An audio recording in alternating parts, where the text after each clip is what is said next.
Parfois, quand je m'ennuie, bon, peut-être que vous allez vous reconnaître, j'adore fouiller dans des vieux trucs cassés de quand j'étais enfant. J'arrive à me souvenir de certaines choses, et je me rends compte que quand j'étais petit, ce que j'écrivais n'avait vraiment aucun sens. Ou alors c'était complètement enfantin. Ça me faisait bien rire. Des choses du genre, plus tard, maman va me faire comme un grand frère. Elle va me crier dessus. C'est nul. J'arrache un cahier coincé entre deux livres. Tout s'effondre sur moi. Comme d'habitude, en fait. Je n'ai jamais été très doué.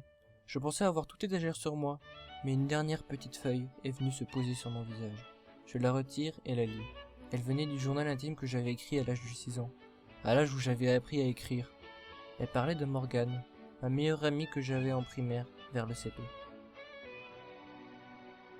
Morgane et moi, on a joué dans la cour. On s'y fait gronder parce qu'on avait mis la limace sur le banc. Ce n'était pas de ma faute s'il se sentait seul.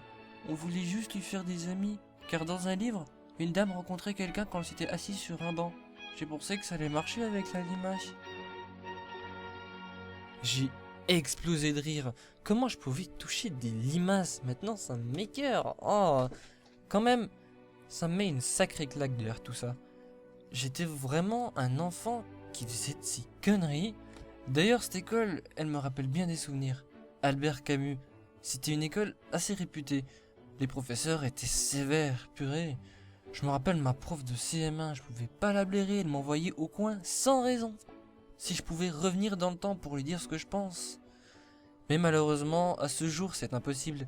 L'école a brûlé, juste après mon entrée en 6ème d'ailleurs.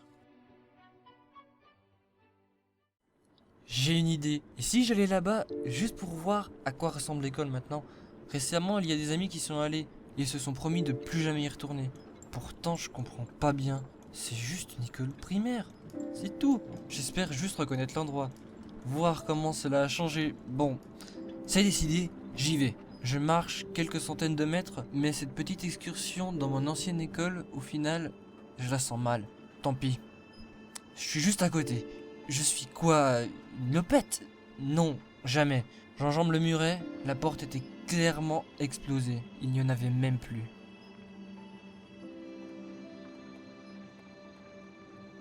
L'air était très frais à l'intérieur. Au milieu de l'été, ça me paraissait assez anormal.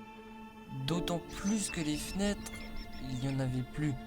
Les portes, n'en parlons pas. Alors, je trouve ça assez illogique. De plus, la lumière était mal répartie.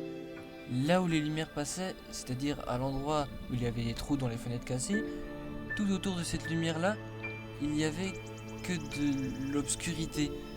Je commence à comprendre pourquoi les gens n'y vont pas. J'aurais dû m'écouter tout à l'heure. Ça devient vraiment inquiétant. Je reconnais même pas mon école.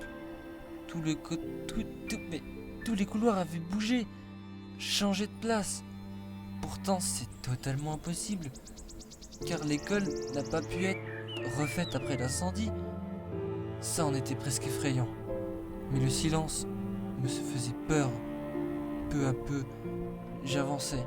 Si je m'arrêtais pour écouter, je n'entendais que des bruits vraiment faibles. C'est le genre de bruit qui me font sursauter. Des bruits qui devraient pas être là d'ailleurs. Je devrais être la seule à bouger dans cet endroit. Je voulais partir, mais la terreur de se retourner, la peur de se retrouver nez à nez avec quelque chose d'inexistant. Alors, je continue mon chemin. Mais cette fois, je n'ose plus avancer. Quoi de pire qu'un long couloir bien sombre? Mais est-ce que c'était la sortie au bout? Il me semble bien.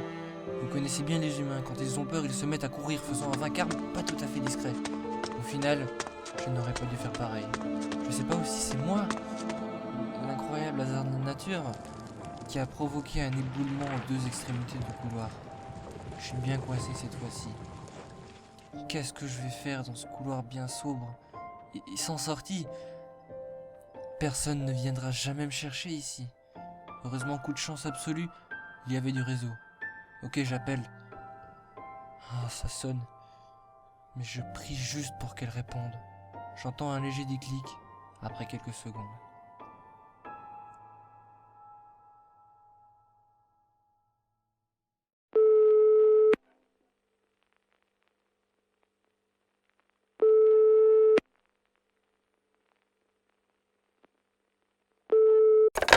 Maman? Maman, allô? C'est qui? C'est Martin, s'il te plaît, viens me chercher, j'ai peur. Mais je connais aucun.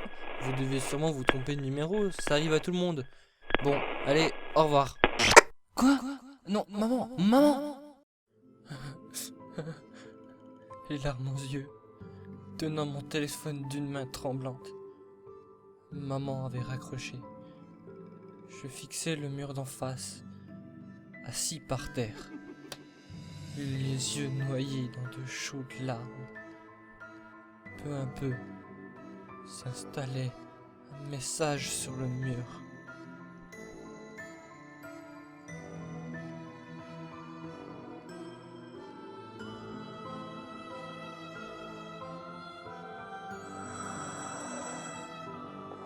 Ne pleure pas, nous allons te garder. Et jamais tu ne verras la sortie. Maman est morte, mais tu vas rester ici. Ça ne te pose aucun problème, n'est-ce pas, Martin?